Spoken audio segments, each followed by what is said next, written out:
They thought the new substitute teacher would be easy prey. They had no idea she could take down armed insurgents in complete darkness.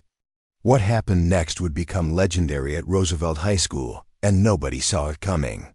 Before we jump back in, tell us where you're tuning in from, and if this story touches you, make sure you're subscribed, because tomorrow, I've saved something extra special for you. Sarah Martinez adjusted her blazer one final time as she stood outside Roosevelt High School's main entrance, watching students stream through the doors like a river of teenage energy. At 28, she looked younger than her years, with shoulder-length brown hair pulled back in a conservative bun and wire-rimmed glasses that gave her a scholarly appearance. Her petite frame, barely 5'4", was concealed beneath professional attire that made her appear more like a recent college graduate than someone qualified to manage a classroom full of seniors. This was her second week as a substitute history teacher, filling in for Mrs. Henderson, who had undergone emergency surgery. Sarah had moved to Cedar Falls, Oregon, just a month ago, seeking a fresh start after her military discharge. Her apartment was still filled with unpacked boxes, and she knew virtually no one in town except for her elderly neighbor who had recommended the local coffee shop. Teaching had always been her backup plan, something to fall back on when her military career ended, but she had never imagined it would begin so abruptly. What none of the students streaming past her knew was that Sarah Martinez had spent the last 6 years as an Army combat engineer, completing 3 tours in Afghanistan and Iraq. She had defused improvised explosive devices while under sniper fire, led convoys through hostile territory, and earned 2 Bronze Stars for valor in combat. Her hands, now soft from weeks away from military life, still bore faint scars from shrapnel, and her eyes held a watchfulness that came from years of scanning environments for threats. The irony wasn't lost on her that after surviving roadside bombs and firefights, she felt more nervous walking into a high school classroom than she had approaching a suspected IED. Her father, Staff Sergeant David Martinez, had always told her that courage wasn't the absence of fear, but action in spite of it. He had died in combat when she was 22, just before her second deployment, and she carried his challenge coin in her jacket pocket as a reminder of his words. Sarah had made a conscious decision to keep her military background private. During her interview with Principal Chun, she had mentioned her service briefly, but emphasized her education degree and passion for history. She wanted to be seen as a teacher first, not as a former soldier who happened to be in a classroom. Too many people had preconceived notions about veterans, and she preferred to establish her credibility through her teaching ability rather than her combat record. The morning bell rang, and Sarah took a deep breath before walking into the building. The hallways were typical of any suburban high school built in the 1990s, with beige lockers lining both sides and motivational posters encouraging academic excellence. Students moved in clusters, their conversations creating a constant buzz that echoed off the linoleum floors. As she made her way toward room 204, Sarah noticed a group of 3 boys leaning against the lockers near the east wing stairwell. They were clearly seniors with the confident posture that came from being at the top of the high school food chain. The tallest one, wearing a Letterman jacket with Johnson emblazoned across the back, seemed to be the center of attention. His blonde hair was perfectly styled, and his athletic build suggested he was one of the school's star players. Tyler Johnson had ruled Roosevelt High School since his sophomore year, when he had claimed of his starting quarterback position. Now a senior with multiple college scholarship offers, he moved through the hallways like royalty, surrounded by admirers and followers. His best friend Jake Williams, a massive linebacker who had been his teammate since middle school, stood to his right, while Connor Davis, the team's wide receiver and Tyler's social media chronicler, flanked his left side. Tyler had a particular hobby that had become something of a tradition among Roosevelt's senior class. Every new teacher, especially substitutes, had to earn their place in the school's hierarchy.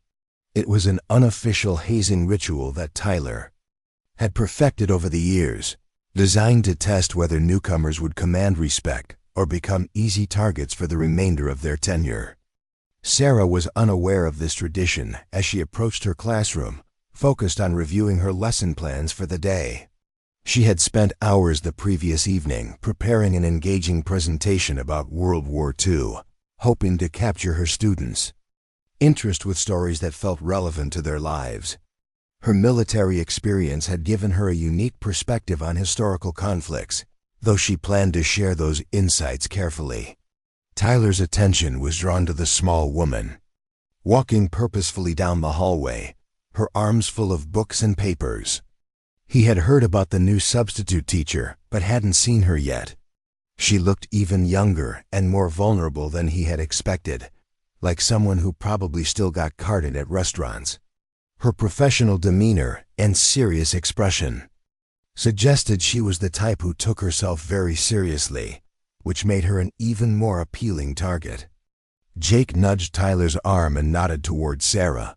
"That her?" he asked in a low voice that carried just far enough for Connor to hear and start recording discreetly with his phone. Tyler straightened up and smiled, the same charming expression that had won over college recruiters and impressed his girlfriend's parents. He had perfected the art of appearing innocent while orchestrating chaos, a skill that had served him well throughout high school. Teachers rarely suspected the polite, accomplished athlete of causing trouble, which gave him considerable freedom to operate. Sarah reached her classroom door and fumbled with her keys, trying to balance her materials while unlocking the room. She could feel eyes on her but assumed it was normal curiosity about the new teacher. In her military experience, being observed was often a prelude to either assistance or threat assessment, but in a high school setting, she attributed it to typical teenage interest and novelty. Tyler made his decision and began walking toward Sarah, his friends falling into step behind him like a practiced formation. Sarah finally managed to unlock her classroom door and stepped inside, hoping to have a few minutes to organize before the first period bell rang. The room still felt foreign to her, with its outdated maps and faded motivational posters that belonged to Mrs. Henderson's decades-long teaching career. She set her materials on the desk and began arranging handouts for the day's lesson when she heard footsteps in the doorway. Tyler Johnson leaned casually against the doorframe, his letterman jacket catching the fluorescent light. His smile was perfectly calculated, friendly enough to seem innocent, but carrying an undertone that suggested he was used to getting his way. Jake and Connor positioned themselves just behind him, creating an imposing presence that filled the classroom entrance. "Ms. Martinez, right?" Tyler's voice was smooth and confident, the tone of someone accustomed to charming adults. "I wanted to introduce myself. I'm Tyler Johnson, senior class president and captain of the football team." Sarah looked up from her papers, immediately noting the way the three boys had arranged themselves. Her military training had taught her to assess group dynamics quickly, and something about their positioning set off her internal warning system. Still, she reminded herself this was a high school, not a combat zone, and tried to give them the benefit of the doubt. "Nice to meet you, Tyler," she replied professionally, maintaining eye contact while continuing to organize her materials. "I'm looking forward to having you in class this semester." Tyler's smile widened slightly, interpreting her calm response as either naivety or weakness. He stepped further into the classroom, his friends following suit. "Actually, that's what I wanted to talk to you about.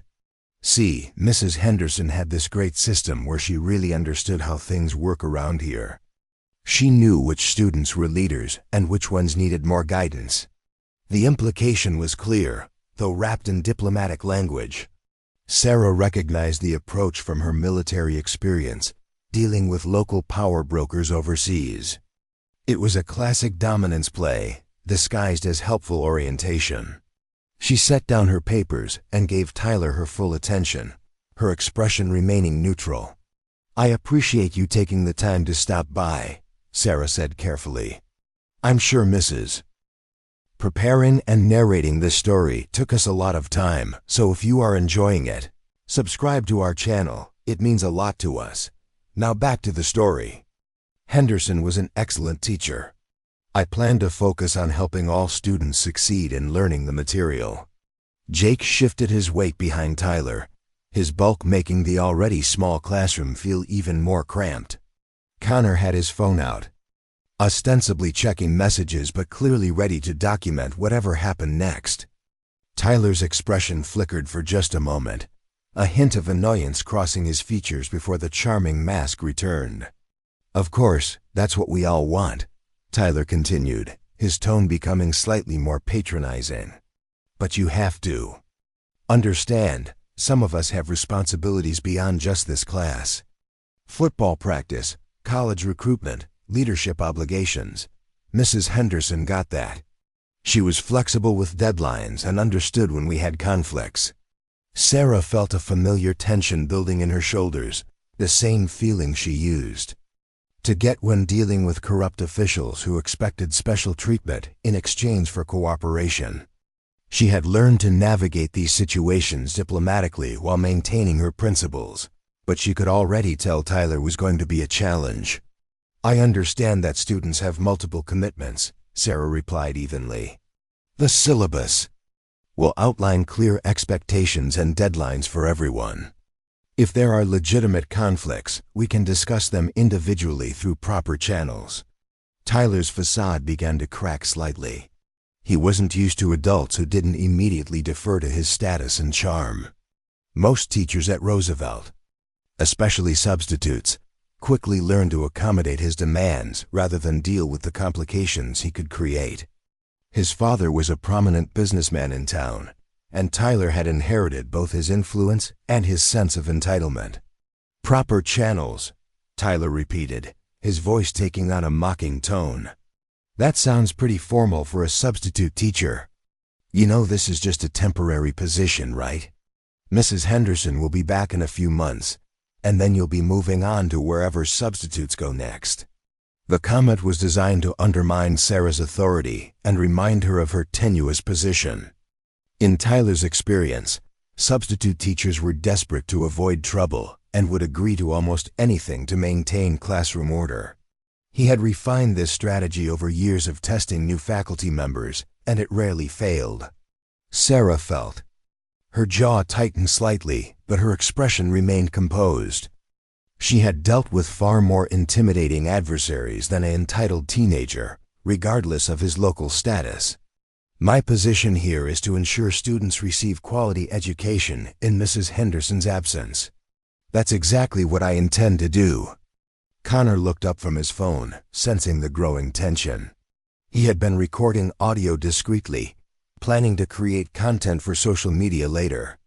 Tyler's confrontations with authority figures often became legendary among the student body, shared and reshared until they reached mythical status. Tyler took another step closer to Sarah's desk, moving into what would normally be considered personal space. It was another classic intimidation tactic, using his height and athletic build to create psychological pressure. Look, Ms. Martinez, I'm trying to help you here. This can go easy or it can go hard. Mrs. Henderson learned that lesson the first week she started here 20 years ago. The threat was subtle but unmistakable. Sarah recognized it immediately as the same type of veiled coercion she had encountered from local warlords and corrupt officials overseas. The setting was different, but the underlying power dynamics were identical. Someone was testing her resolve and trying to establish dominance early in their relationship. I appreciate your concern, Sarah said, her voice taking on a slightly cooler tone. But I prefer to form my own working relationships with students, based on mutual respect and clear expectations. Tyler's mask finally slipped completely, revealing the calculating predator beneath. He had given her multiple opportunities to acquiesce to his demands, and she had rejected each one. In his mind, this meant she had chosen the hard path, and he was more than willing to provide it. Mutual respect, he laughed. and Jake and Connor joined in with practice timing. "That's rich. You've been here, what, a week? And you think you understand how Roosevelt High works? You think you understand what you're dealing with?" Sarah's military instincts were now fully engaged. She could sense the shift in the room's atmosphere, the way predators circled before striking. But she also knew that showing weakness or backing down would only encourage further aggression. She had learned that lesson in far more dangerous circumstances than a high school classroom. "I understand more than you might think," she replied quietly, her voice carrying a subtle steel that Tyler didn't quite recognize, but that made him pause momentarily. The first period bell rang, breaking the tension and signaling that students would begin arriving soon. Tyler straightened up and adjusted his letterman jacket, his charming smile returning like a mask being replaced. "Well, Ms. Martinez, I guess. We'll see how this plays out. Welcome to Roosevelt High." His tone was friendly again, but his eyes held a promise that this conversation was far from over. As the three boys left the classroom, Sarah remained standing behind her desk, her hands steady despite the adrenaline coursing through her system. She had faced down armed insurgents and defused bombs under enemy fire, but something about Tyler Johnson's calculated malice reminded her that threats could come in many forms. The next 3 days passed with an uncomfortable undercurrent of tension that seemed to follow Sarah through the hallways of Roosevelt High. Tyler had been true to his word about making things difficult, but his approach was subtle and calculated. He arrived late to class each day, not egregiously so, but just enough to disrupt her opening remarks. When she called on him, he would answer with barely concealed sarcasm, his responses technically correct, but delivered with a smirk that drew snickers from his followers. Sarah maintained her professional composure, treating Tyler exactly as she would any other student while documenting each incident in her gradebook. She had learned in the military that the best defense against systematic harassment was meticulous record-keeping and unwavering consistency in response. What frustrated her most was Tyler's intelligence. He was clearly bright enough to excel in the class if he chose to, but he seemed more interested in playing psychological games than learning about history. During lunch on Thursday, Sarah sat in the faculty lounge grading papers when Mrs. Patricia Thompson, a veteran English teacher with 30 years at Roosevelt, approached her table. Pat was in her early 60s with silver hair and laugh lines that spoke of decades spent working with teenagers. She had a reputation among students as tough but fair, and other teachers respected her institutional knowledge. "Mind if I sit down?" Pat asked, already pulling out a chair. "I wanted to check how you're settling in. Sometimes the transition to a new school can be challenging, especially mid-semester." Sarah looked up from her papers, grateful for the friendly conversation. Most of the other teachers had been polite but distant, unsure whether to invest in relationships with someone who might only be there temporarily. "It's been an adjustment," she admitted. "The students are bright, though some seem more interested in testing boundaries than learning." Pat's knowing smile suggested she understood exactly what Sarah meant. "Let me guess. Tyler Johnson and his entourage have been giving you the royal treatment?"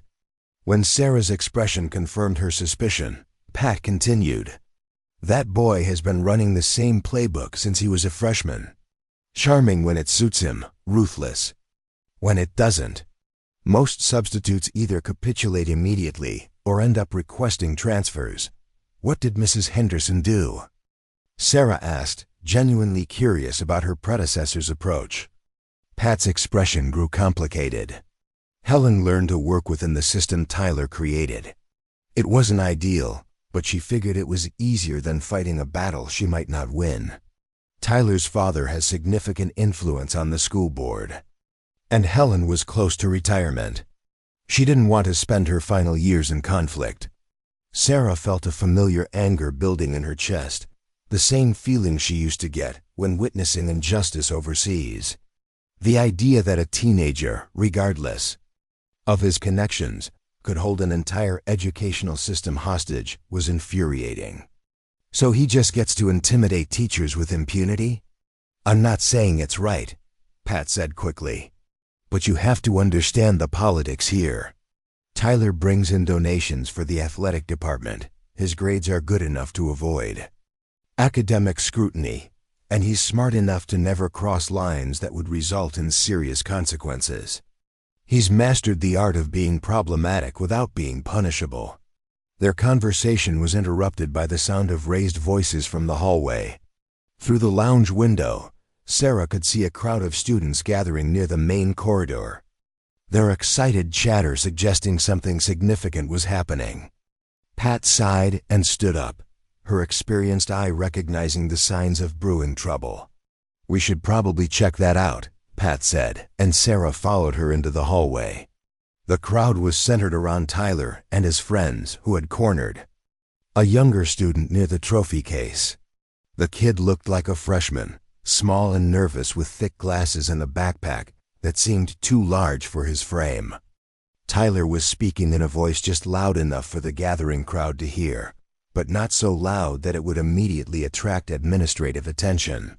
I'm just saying, Marcus, that running into people in the hallway shows a real lack of awareness, Tyler was saying, his tone friendly but his body language aggressive. Someone could get hurt when you're not paying attention to where you're going. Sarah realized immediately what was happening. Tyler was creating a public spectacle, manufacturing a conflict with a vulnerable target to demonstrate his power. To the student body, it was a classic dominance display designed to reinforce his position in the school's social hierarchy while providing entertainment for his audience. Marcus, the freshman, was clearly terrified but trying to maintain his dignity. I said I was sorry, Tyler. I didn't see you coming around the corner. Sorry doesn't fix my jersey, Tyler replied, holding up his Letterman jacket and pointing to a barely visible scuff mark on the sleeve. This thing cost more than your entire outfit. Maybe you should learn to watch where you're going, or better yet, take a different route so the rest of us don't have to worry about getting run over by freshman freight trains. The crowd laughed on cue, and Sarah could see Marcus's face reddening with humiliation. Several students were recording with their phones, turning the incident into social media content that would follow Marcus for the rest of his high school career. Tyler basked in the attention, playing to his audience with practiced ease. Sarah felt her military training kick in as she assessed the situation. This wasn't just teenage drama, but a calculated assault on a vulnerable individual designed to cause maximum psychological damage while maintaining plausible deniability. Tyler was demonstrating to the entire school that he could humiliate anyone with impunity, including by extension any teacher who might challenge his authority. Pat placed a restraining hand on Sarah's arm, recognizing the look in her eyes. Careful, she whispered. This is exactly what he wants. If you intervene, you become part of his show, and he'll use it against you later. But Sarah was already moving forward, her sense of justice overriding political considerations. She had sworn an oath to protect those who couldn't protect themselves, and that commitment hadn't ended with her military discharge. As she approached the crowd, conversations gradually died down as students recognized her presence. Is there a problem here? Sarah asked, her voice carrying the calm authority she had developed during her military service. The crowd parted slightly to let her through, and she found herself facing Tyler across the small space where Marcus stood trembling. Tyler's expression shifted to one of innocent surprise, as if he hadn't noticed her approach. Oh, Ms. Martinez, no problem at all. Marcus here just bumped into me and messed up my jacket. We were just discussing how to be more careful in the hallways. Sarah looked down at Marcus, who was staring at the floor with tears threatening to spill from his eyes. Then she examined Tyler's jacket, noting that the supposed damage was barely visible and could have been caused by normal wear. The whole scenario was clearly fabricated, but Tyler had constructed it skillfully enough to maintain deniability. Marcus, Sarah said gently. "Are you hurt?" The freshman looked up at her with surprise, clearly not expecting an adult to show concern for his welfare rather than immediately siding with Tyler. "No, ma'am, I'm okay." "Good," Sarah replied, then turned her attention to Tyler. "I'm sure this was just an accident. These hallways can get crowded between classes and sometimes people bump into each other. I'm glad nobody was injured." Tyler's smile remained fixed, but Sarah could see the calculation behind his eyes. She had just diffused his show without directly challenging him, denying him the confrontation he wanted while protecting Marcus from further humiliation. It was a tactical victory, but she knew it would come with consequences. "Absolutely," Tyler agreed, his voice maintaining its friendly tone despite the steel underneath. "Just a misunderstanding. Though I do think it's important for everyone to be more aware of their surroundings. Safety first, right, Ms. Martinez?" The emphasis he placed on her name carried a clear message that this encounter would not be forgotten. Sarah met his gaze steadily, recognizing the declaration of war for what it was. She had chosen to protect Marcus, and Tyler would make her pay for that choice. As the crowd began to disperse and the bell rang for the next period, Sarah helped Marcus gather his scattered books. The freshman looked up at her with gratitude mixed with worry. "Thank you, Ms. Martinez," he whispered. "But you probably shouldn't have done that. Tyler doesn't forget when people cross him." Sarah handed Marcus his final textbook and watched him hurry away toward his next class. She knew the kid was right about Tyler's memory, but she also knew that some battles were worth fighting regardless of the personal cost. Tyler's retaliation began the very next day, but it was far more sophisticated than Sarah had anticipated. During her first period class, she discovered that someone had logged into the classroom computer and changed her carefully prepared PowerPoint presentation. What should have been a serious lesson about the causes of World War I now featured memes and inappropriate images scattered throughout the slides. The modifications were subtle enough that Sarah didn't notice them until she was already presenting to a room full of students. The class erupted in barely contained laughter as slide after slide revealed juvenile modifications to historical content. Photos of world leaders had been given ridiculous captions, and serious discussion points had been replaced with social media slang. Sarah maintained her composure and switched to teaching without the slides, but the damage was done. Tyler sat in the back row with a perfectly innocent expression, occasionally glancing at Connor, who was discreetly recording the chaos with his phone. After class, Sarah spent her prep period trying to determine how someone had accessed her presentation files. The IT department was sympathetic but unhelpful, explaining that student technology skills often exceeded their security measures. They promised to look into it, but Sarah could tell this wasn't their first rodeo with mysterious computer problems affecting teachers Tyler didn't like. The digital sabotage was just the beginning. Over the next few days, Sarah discovered that her teaching materials were disappearing from her classroom. Handouts she had prepared for lessons vanished overnight, forcing her to scramble to recreate them each morning. Her whiteboard markers dried out suspiciously quickly, and she began finding her carefully arranged classroom supplies scattered and disorganized each time she returned from lunch. More troubling was the systematic campaign Tyler was waging against her credibility with other students. He spread rumors that she was inexperienced and unprepared, embellishing stories about her classroom management struggles. Students who had initially shown respect began testing boundaries, arriving late, talking during lectures, and generally creating an atmosphere of chaos that made teaching nearly impossible. Sarah recognized the strategy from her military experience. Tyler was conducting asymmetric warfare, using tactics that were difficult to prove or prosecute while systematically undermining her effectiveness. Each incident was small enough to seem insignificant on its own, but together they created a pattern of harassment designed to force her resignation. She tried working through official channels, documenting each incident and reporting them to Principal Chun. However, Tyler had chosen his battlefield wisely. Chun was sympathetic but pointed out that most of the incidents were technically unprovable. Computer problems could be attributed to system glitches, missing supplies might have been misplaced, and student behavior issues were unfortunately common with substitute teachers. "I understand your frustration, Ms. Martinez," Principal Chun said during their meeting on Friday afternoon. "But without concrete evidence of deliberate sabotage, my hands are tied." Tyler Johnson has never been formally disciplined for anything more serious than tardiness.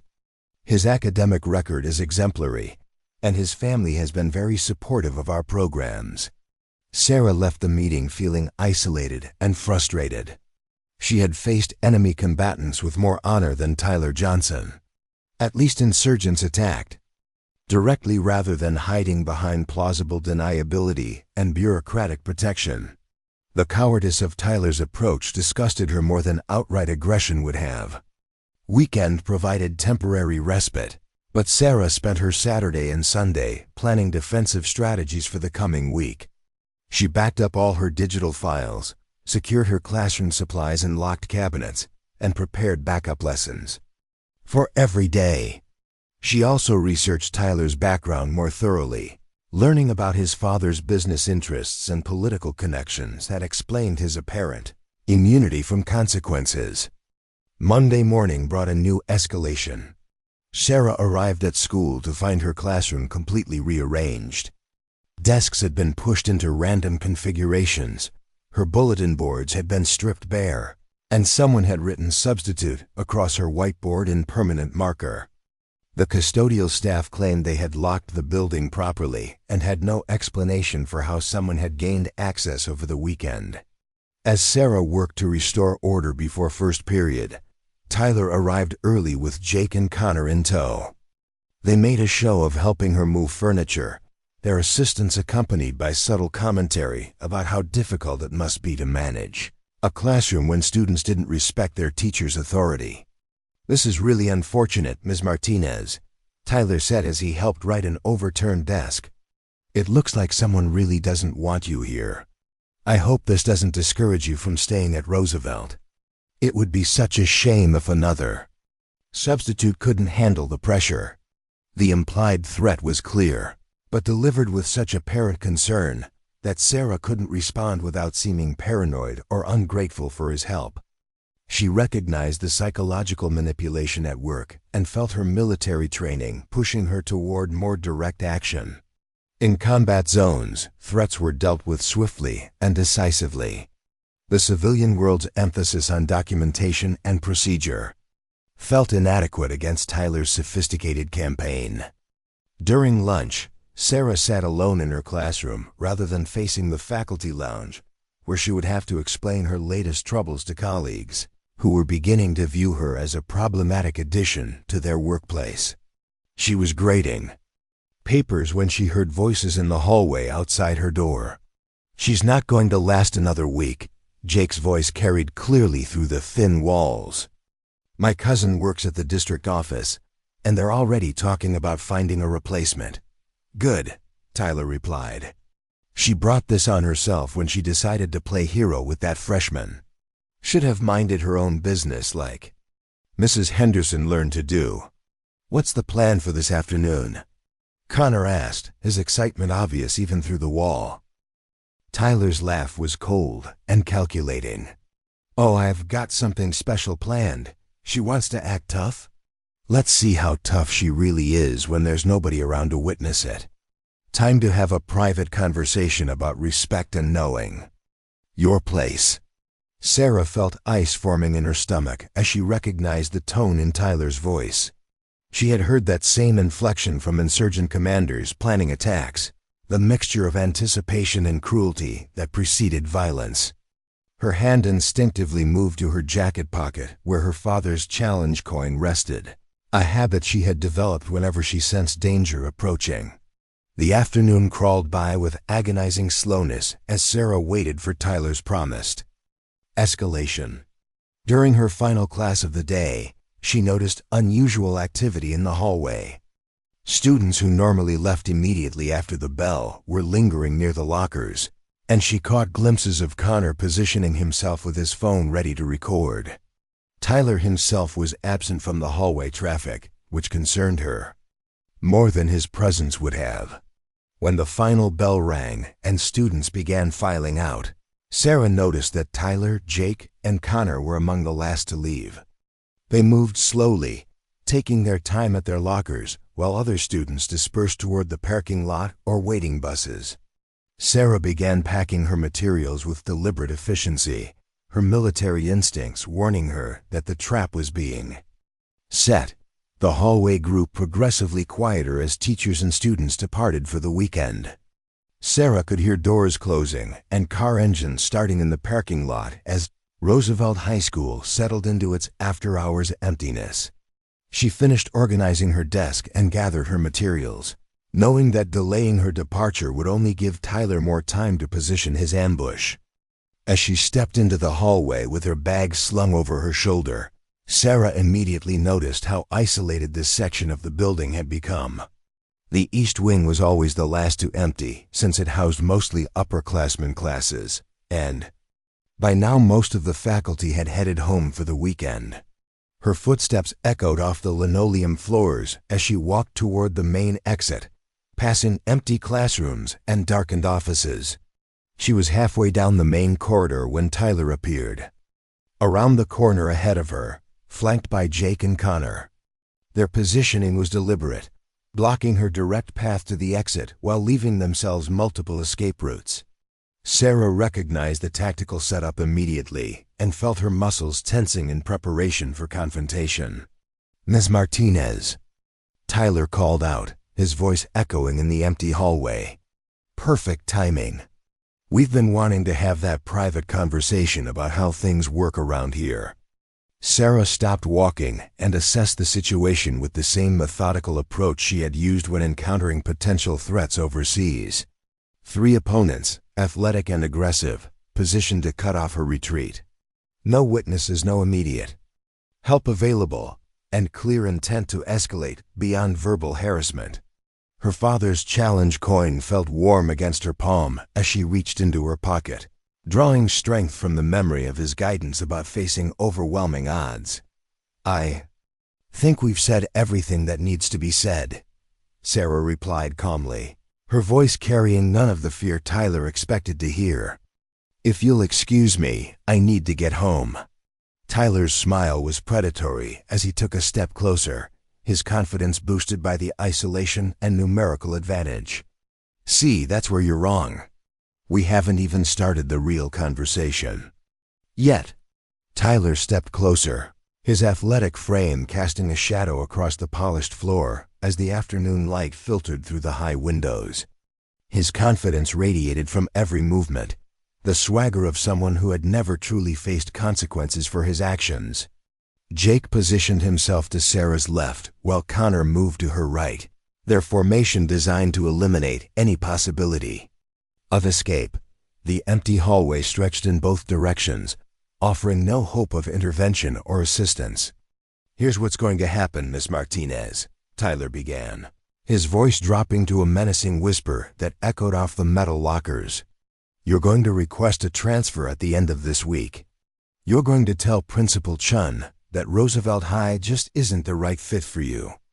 And if anyone asks, you're going to say that the students here deserve a more experienced teacher."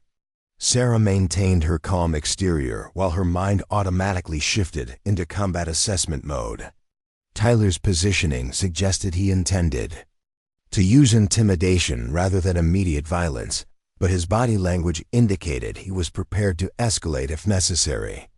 Jake's bulk made him the primary physical threat, while Connor's nervous energy suggested he was the least committed to whatever they had planned. "And if I refuse?"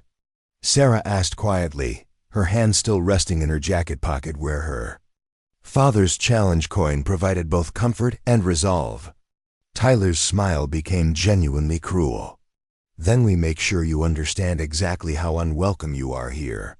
See, accidents happen to teachers who don't know their place.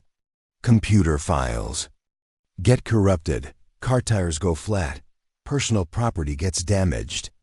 Sometimes teachers even have unfortunate falls in empty hallways when nobody's around to witness them. The threat was explicit now, delivered with the casual confidence of someone who believed himself untouchable. Sarah recognized the moment for what it was, the point where Tyler crossed from harassment into direct intimidation with implied violence. In her military experience, this was when diplomatic solutions ended and decisive action became necessary. "You know what your problem is, Tyler," Sarah said, her voice remaining steady despite the adrenaline beginning to course through her system. "You've never encountered anyone who wasn't afraid of you. That's made you sloppy and overconfident." Tyler's expression flickered with surprise at her unexpected response. He had anticipated tears, pleading, or angry threats that he could use to justify whatever came next. Instead, he found himself facing someone who seemed genuinely unintimidated by his display of power. Big words from someone who's about to learn a hard lesson about respect. Jake interjected, cracking his knuckles with practiced menace. At 6'3" and nearly 250 pounds, he was accustomed to his physical presence, ending discussions before they truly began. Sarah shifted slightly, her movement appearing casual, but actually positioning herself for maximum tactical advantage. Years of combat training had taught her to assess multiple opponents quickly, identifying their likely attack patterns and planning her response accordingly. Tyler would try to grab or push her, relying on his athletic training but lacking any real fighting experience. Jake would depend on his size and strength, throwing haymaker punches that would be devastating if they connected but slow and telegraphed.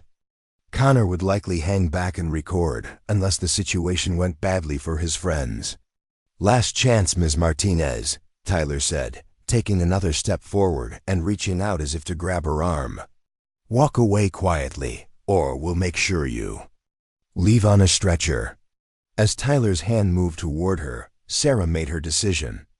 Her father's challenge coin slipped from her fingers and clattered to the floor, the metallic sound echoing through the empty hallway like a starting bell.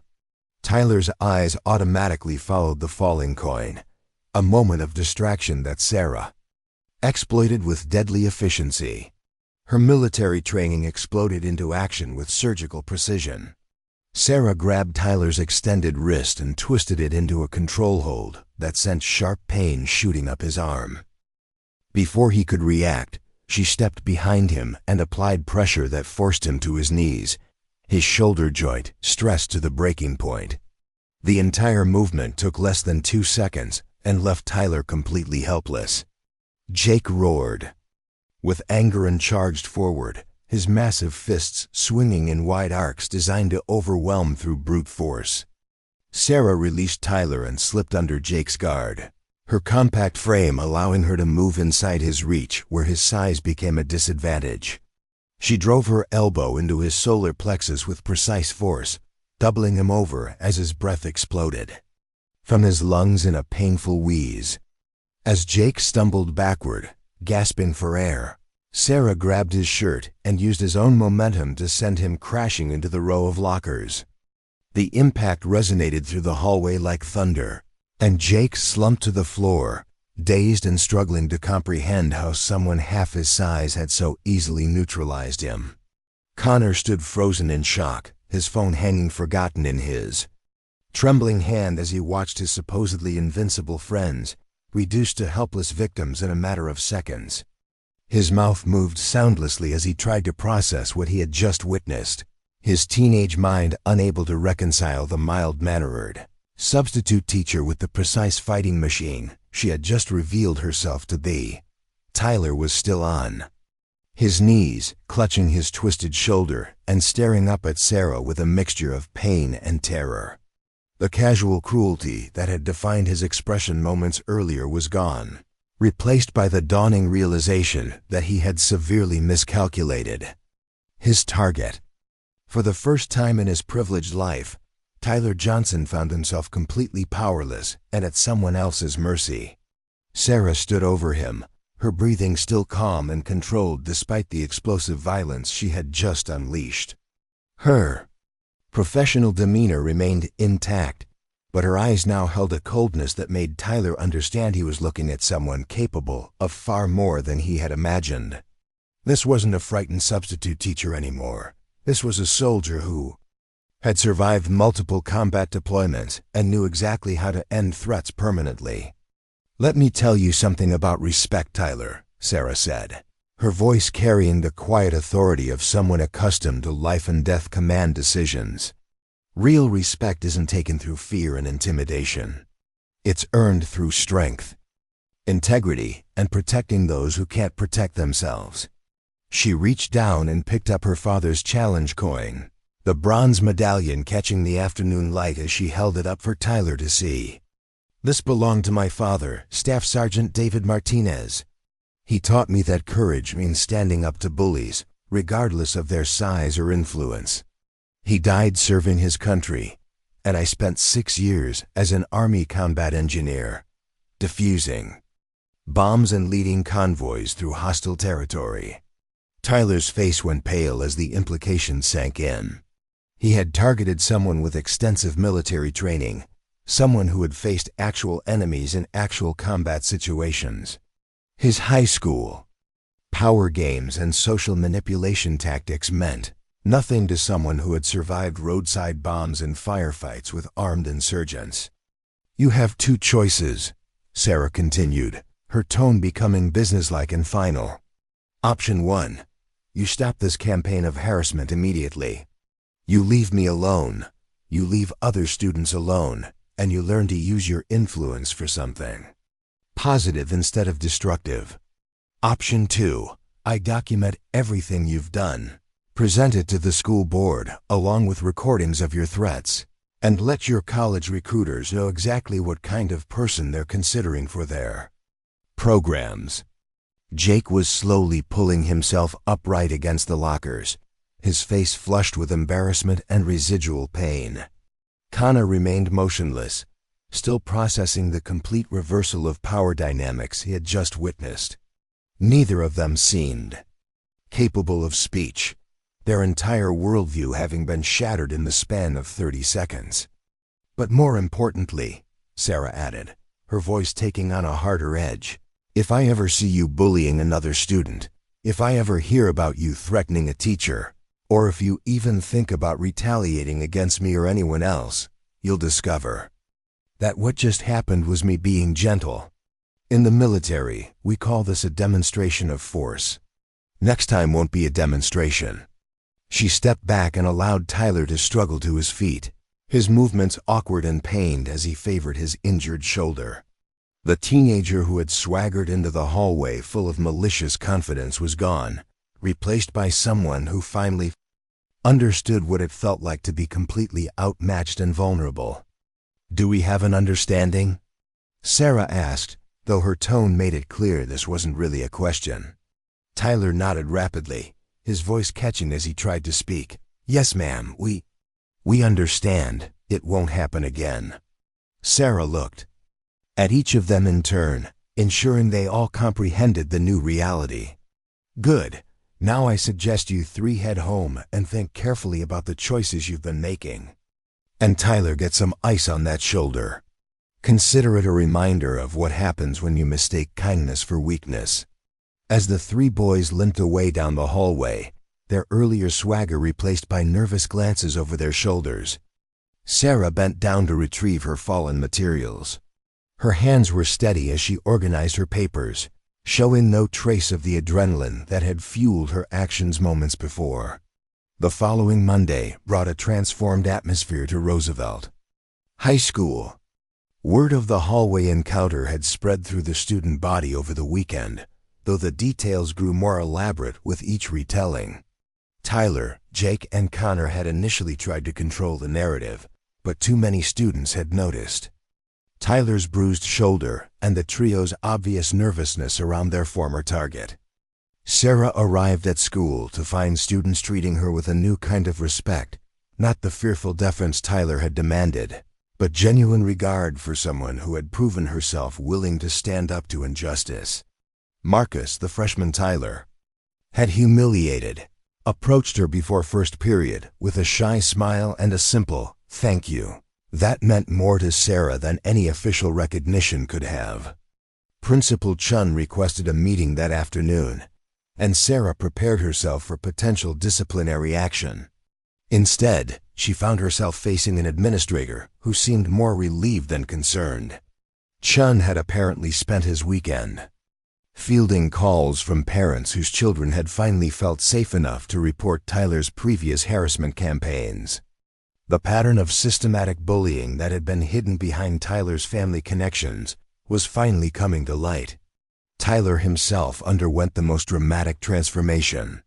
The shoulder injury forced him to miss several football practices, giving him time to reflect on his behavior and its consequences.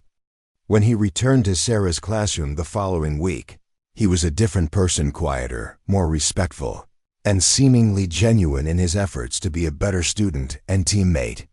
The change rippled throughout the school as other potential bullies realized that the old order had shifted. Teachers reported improved classroom behavior, and students who had previously suffered in silence began speaking up about their experiences. Sarah found herself with an unexpected group of allies among both faculty and students who had been waiting for someone brave enough to challenge the established hierarchy. As she walked through the hallways of Roosevelt High School at the end of her third week, Sarah reflected on how much had changed since her arrival. She had come seeking a quiet transition from military to civilian life, but had instead found herself fighting a different kind of battle against a different kind of enemy. The skills her father in the Army had taught her had proven just as valuable in a high school hallway as they had in foreign combat zones. Her phone buzzed with a text from her mother asking how the new job was going. Sarah smiled as she typed her response. "Challenging at first, but I think I'm finally finding my place here." She touched her father's challenge coin through her jacket pocket and knew he would have been proud of how she had chosen to use the strength he had helped her develop. The bullies had made their mistake when they assumed the new teacher would be an easy target. They had no idea they were dealing with someone who had faced far worse than teenage intimidation and emerged victorious. Sarah Martinez had found her calling as an educator, but more importantly, she had proven that some battles are worth fighting regardless of the odds. Up next, you've got 2 more standout stories right on your screen. If this one hit the mark, you won't want to pass these up. Just click and check them out.